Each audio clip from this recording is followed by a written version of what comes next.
고통의 땅에 그늘이 걷힐 것이다.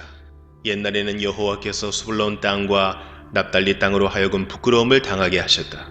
하지만 앞으로는 지중해로 나가는 길과 요단강 건너편, 그리고 북쪽으로는 이스라엘 백성이 아닌 외국인이 살고 있는 갈릴리까지 이 모든 지역을 영광스럽게 하실 것이다.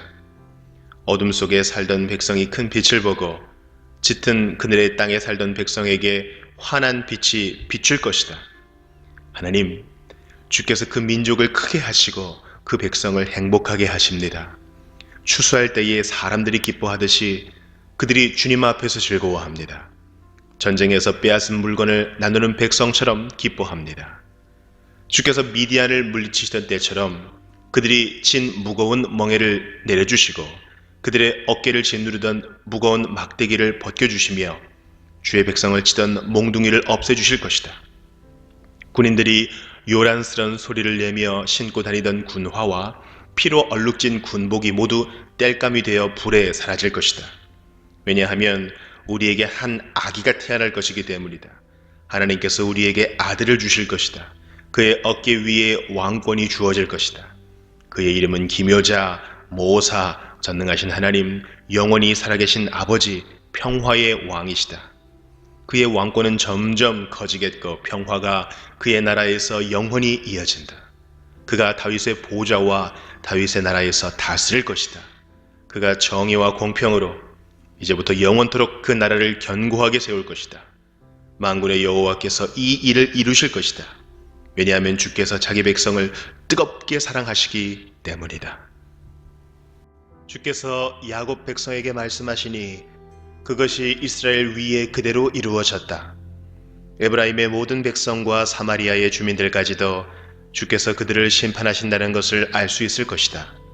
그런데도 교만하고 잘난 체하는 그들은 말하기를 벽돌이 무너지면 다듬은 돌로 다시 쌓고 무화과 나무가 찍히면 그 자리에 백향목으로 심겠다고 한다.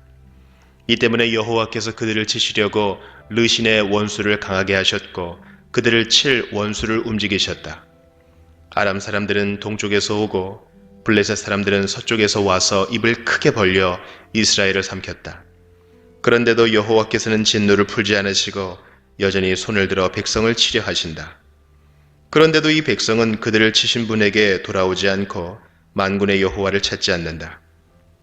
그러므로 여호와께서 이스라엘의 머리와 꼬리를 자르시고 종려가지와 갈대를 한날에 찍어버리실 것이다. 장로와 귀족들이 곧 머리이고 거짓말을 하는 예언자들이 곧 꼬리이다. 이 백성을 인도하는 사람들이 도리어 잘못된 길로 가니 그들을 따르는 백성은 망하게 된다. 그러므로 주께서 그들의 젊은이들을 기뻐하지 않으시며 그들 가운데 고아와 과부도 불쌍히 여기지 않으신다. 왜냐하면 그들 모두가 하나님을 떠나 악한 짓을 하고 어리석은 말을 하기 때문이다. 이 모든 일이 일어난 후에도 여호와께서 진노를 풀지 않으시고 여전히 손을 들어 백성을 치려 하신다. 악은 불과 같이 타오른다. 그 불은 처음에는 잡초와 가시를 태우다가 끝내는 숲의 나무들을 태운다. 그것들이 연기기둥이 되어 하늘로 올라간다. 만군의 여호와께서 진노하셨으니 땅이 불에 타버릴 것이다. 모든 백성은 마치 그 불에 타는 땔감과 같이 될 것이며 아무도 자기 형제를 가련하게 여기지 않을 것이다. 오른손으로 움켜쥐어도 굶주릴 것이고 왼손으로 먹어도 배부르지 않을 것이며 마침내 그들이 자기 자식까지도 잡아먹을 것이다. 므낫세는 에브라임을 공격하고 에브라임은 므낫세를 공격하며 또 그들 둘이 힘을 합하여 유다를 칠 것이다. 이 모든 일이 일어난 후에도 여호와께서 진노를 풀지 않으시고 여전히 손을 들어 백성을 치려 하신다. 악한 법을 만들어내는 사람, 백성을 괴롭히는 법을 만들어내는 사람에게 재앙이 닥친다. 그들은 재판할 때에 가난한 사람에게 공평하지 않았고 내 백성 가운데 불쌍한 사람들의 권리를 빼앗았다. 과부들의 물건을 훔치고 고아들에게 돌아갈 것을 빼앗았다. 형벌의 날에 너희가 저지른 짓들을 어떻게 변명할 테냐? 멀리서 너희의 멸망이 다가올 때 너희는 어떻게 할 테냐? 누구에게로 도망하여 도움을 요청할 것이며 너희의 재산을 어디에 숨길 것이냐? 오직 너희는 포로들 아래에 엎어지거나 죽은 사람들 아래에 쓰러질 것이다. 이 모든 일이 일어난 후에도 여호와께서 진노를 풀지 않으시고 여전히 손을 들어 백성을 치려 하신다. 아시리아에게 재앙이 닥친다. 내가 그를 내 진노의 몽둥이로 이용했고 내 분노를 쏟기 위한 막대기로 삼았다. 내가 그를 나에게 등을 돌린 민족에게 보냈다. 나를 노하게 한 백성에게 보내어 치게 하고 아시리아가 그들을 약탈하고 탈취하며 유다를 거리에 진흙같이 짓밟도록 하였다.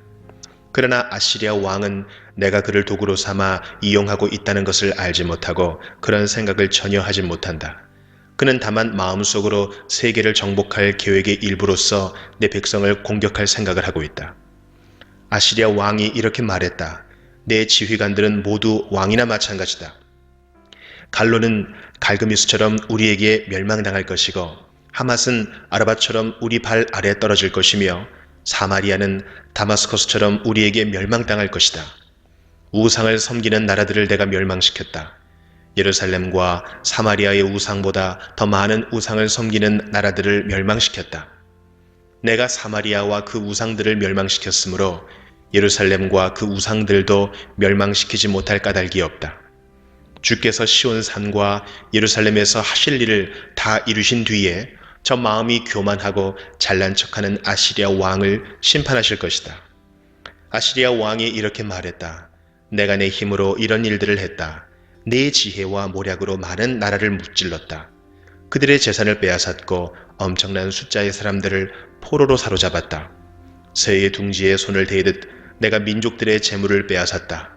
어미새가 버린 알들을 모아들이듯 내가 온 땅을 차지했다. 아무도 손을 들어 내게 대들지 못했고 입을 열어 나를 비난하지 못했다. 도끼가 도끼를 휘두르는 사람 앞에서 자랑할 수 없으며 톱이 톱을 켜는 사람 앞에서 자랑할 수 없는 법이다.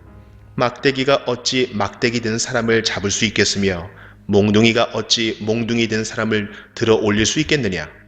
그러므로 주 만군의 여호와께서 아시리아의 군인들에게 무서운 질병을 보내실 것이다. 아시리아의 힘이 다 빠지게 되고 모든 것이 없어질 때까지 타버릴 것이다. 이스라엘의 빛이신 하나님은 불과 같으시고 이스라엘의 거룩하신 분은 불꽃과 같으시다. 그런 하나님께서 하루 사이에 찔레와 가시와 같은 아시리아 군인을 태워 없애실 것이다. 아시리아의 큰 군대는 울창한 숲 같으나 곧 멸망당할 것이다. 여호와께서 아시리아 용사를 완전히 무찌르셔서 그들이 전염병에 걸린 사람처럼 야위고 쇠약해질 것이다. 그 큰 군대에서 단지 몇 사람만이 살아남아 어린아이라도 그 수를 셀 수 있을 정도가 될 것이다. 그날이 오면 이스라엘과 야곱에 살아남은 사람들이 다시는 자기들을 친 아시리아를 의지하지 않고 다만 여호와 곧 이스라엘의 거룩하신 분을 진실한 마음으로 의지할 것이다. 야곱 자손의 남은 사람들이 전능하신 하나님께로 돌아올 것이다. 이스라엘아, 내 백성이 바다의 모래처럼 많더라도 그들 중에서 오직 소수의 사람들만 돌아올 것이다. 공의로우신 여호와께서 이미 그의 백성들을 치실 것을 결정하셨다. 이미 파멸이 작정되었다. 주, 곧 만군의 여호와께서 온 땅에 이 일을 이루실 것이다. 그러므로 주, 곧 만군의 여호와께서 이렇게 말씀하셨다. 시온에 사는 내 백성아, 아시리아를 두려워하지 마라. 그가 몽둥이로 너를 때리고 이집트가 했던 것처럼 막대기로 너를 치더라도 두려워하지 마라. 조금만 지나면 내게 내린 진노를 그치겠고 내 분노를 옮겨 그들에게 쏟아붓겠다. 만군의 여호와께서 오렙 바위에서 미디안을 치셨듯이 채찍으로 아시리아를 치실 것이다. 이집트에서처럼 막대기를 바다 위로 들어 올리실 것이다. 그날이 되면 아시리아가 너에게 주었던 무거운 짐이 어깨에서 내려질 것이며 아시리아의 멍에가 네 목에서 벗겨질 것이다. 아시리아 군대가 아얏 근처로 들어와 미그론을 지나 믹마스에 그의 군수품을 쌓아두었다. 그리고 새끼를 가로질러 게바에서 하룻밤을 묵겠다고 하니 이를 알고 라마 사람들이 두려워하였고 사울의 고향 기브아 사람들이 달아났다. 갈림 사람들아, 크게 외쳐라. 라이사야, 귀를 기울여라. 불쌍한 아나도사, 대답하여라.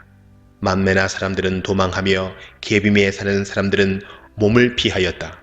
바로 이날에 적군이 노베에 이르고 예루살렘에 있는 시온산을 향하여 주먹을 휘두른다. 그러나 보아라, 주, 곧 만군의 여호와께서 도끼를 가지고 나뭇가지를 치듯 그들을 찍어낼 것이다. 큰 아시리아 군대가 배임을 당하고 귀족들이 땅에 쓰러질 것이다. 도끼로 레바논의 우람한 나무들을 찍듯이 여호와께서 그들을 찍으실 것이다.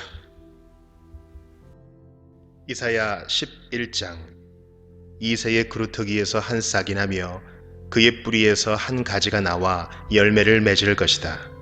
여호와의 영이 그에게 내릴 것이고 주의 영이 그에게 지혜와 총명과 분별력과 능력을 주시며 주를 알고 경외하게 하실 것이다. 그는 여호와를 경외하는 것을 즐거움으로 여길 것이고 겉모습만 보고 판단하지 않으며 사람들이 하는 말만 듣고 판결을 내리지 않을 것이다. 그는 가난한 사람들을 정직하게 재판하며 이 땅에 힘없는 사람들에게 공평한 판결을 내릴 것이다. 그는 사악한 사람들 위에서 통치하며 자기의 입김으로 그들을 멸할 것이다. 그는 정의와 성실을 허리띠처럼 두를 것이다. 그때의 이리와 어린 양이 평화롭게 살며 표범이 새끼 염소와 함께 누우며 송아지와 새끼 사자와 어린 황소가 함께 다니고 어린아이가 그것들을 이끌고 다닐 것이다. 암소와 곰이 사이좋게 풀을 뜯을 것이며 그것들의 새끼들이 함께 누우며 사자가 소처럼 풀을 먹을 것이다. 젖먹이가 독사의 구멍 앞에서 장난치고 어린아이가 살모사의 굴에 손을 넣을 것이다. 하나님의 거룩한 산 어디에도 그들을 해치는 것이나 다치게 하는 것이 없을 것이다. 물이 바다를 덮듯이 그 땅에는 여호와를 아는 지식이 가득 찰 것이다. 그날이 오면 이새의 뿌리가 온 백성의 구원의 깃발로 세워질 것이며 민족들이 그를 찾아올 것이다. 그리하여 그가 있는 곳은 영광으로 가득 찰 것이다. 그날이 오면 주님께서 다시 손을 펴셔서 아시리아와 이집트와 바드로스와 에티오피아와 엘람과 시날과 하맛과 바다 건너 모든 해변의 땅에서 살아남은 백성을 돌아오게 하실 것이다. 주께서 모든 백성이 볼 수 있도록 깃발을 세워 표시로 삼고 온 땅의 사방으로 흩어진 유다 백성을 다시 모으실 것이다. 그때에 에브라임의 질투심이 사라질 것이며 유다의 적개심도 끊어질 것이다. 그 둘은 더 이상 다투지 않을 것이다. 에브라임과 유다가 서쪽으로는 블레셋의 후방을 공격하고 그들이 함께 동방 사람들을 약탈하며 에돔과 모압을 정복하고 암몬 사람을 다스릴 것이다. 여호와께서 이집트 홍해에 마른 길을 내실 것이다. 유프라테스 강 위로 손을 휘저어 뜨거운 바람을 일으켜 강물을 마르게 하실 것이다. 여호와께서 그 강을 나누셔서 7 개울로 만드시니 누구나 신을 신고 강을 건널 수 있을 것이다. 그리하여 살아남은 하나님의 백성이 아시리아를 떠나 돌아올 길이 생길 것이니 이는 이스라엘 백성이 이집트 땅에서 올라오던 때와 같을 것이다.